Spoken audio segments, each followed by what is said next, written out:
Hey guys, real quick video to illustrate how I provided some feedback on your essays.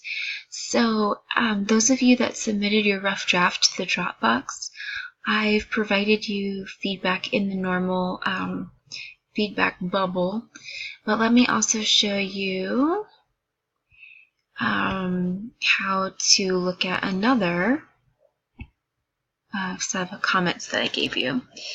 Alright, so when you are looking in your Dropbox, you should see an originality bar that looks like this.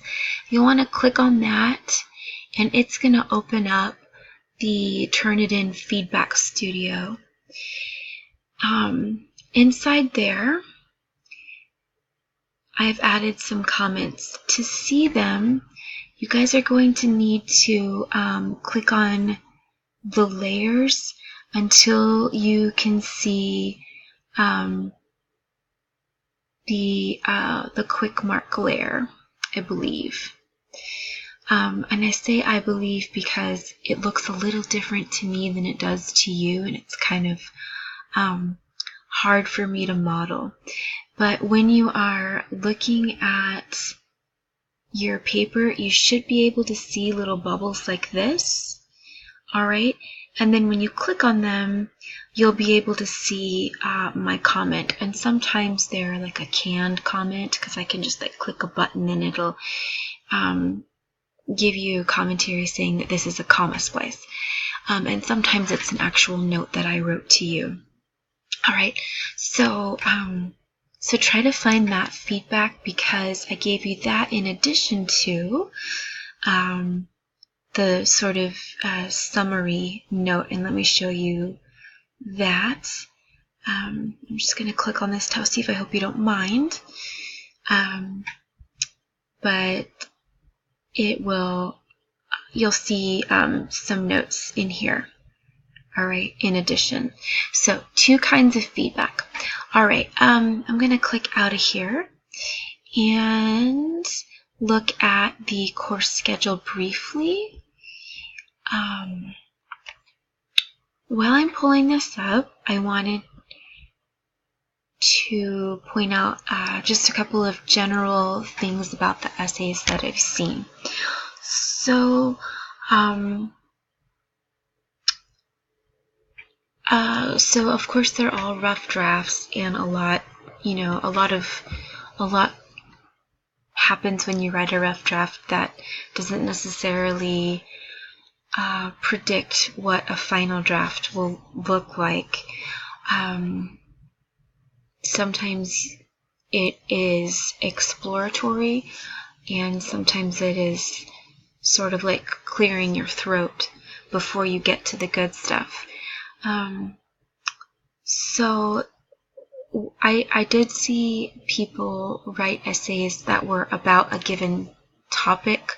Let's say, like, no one wrote about this, but let's say racism was the topic, or climate change.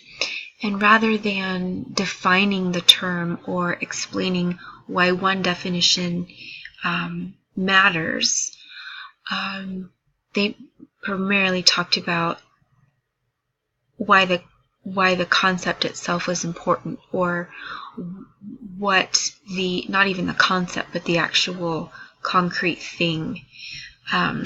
So for instance, it would be inappropriate to write your definition essay about climate change explaining why voting for climate change reform, or participating in global climate change initiatives is important. That's really not the question. The question is, what is climate change, and why does it matter if we define it this way versus defining it another way? Often the definition of something affects the way that we treat it. And basically, because we put it in one category versus another, we treat it as one type of thing instead of another. That's a very vague way of putting it. But that's what you need to focus on, the importance of a definition rather than the importance of the thing itself. I hope that makes sense. Another thing I wanted to point out about the essays is that if you can provide examples of what you're discussing, that's going to make your argument much more compelling. So, for instance, if you're defining public service, and you say public service is an uncompensated act of charity toward those who are not personally related to you. All right. Provide examples, both positive and contrasting ones. So if I'm saying that, for instance, public service is uncompensated, explain what that means. It means you're not paid for it. All right. Give some examples of people doing things not getting paid. Then give some examples of the opposite, people doing good things for which they get paid, right? I think we can all agree that, being a teacher or being a nurse or being a fireman, those are good things, but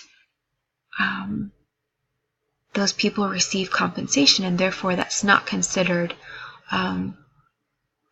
public service or community service. You couldn't put that on your resume as community service. That's your job, all right? So give contrasting examples. The last thing I wanted to say is some of you are using an Oxford.com definition of sport as something that's done for entertainment, and then you're making the argument that a particular activity is indeed entertaining, or you're defending it against people who might argue that that particular activity is not fun to watch.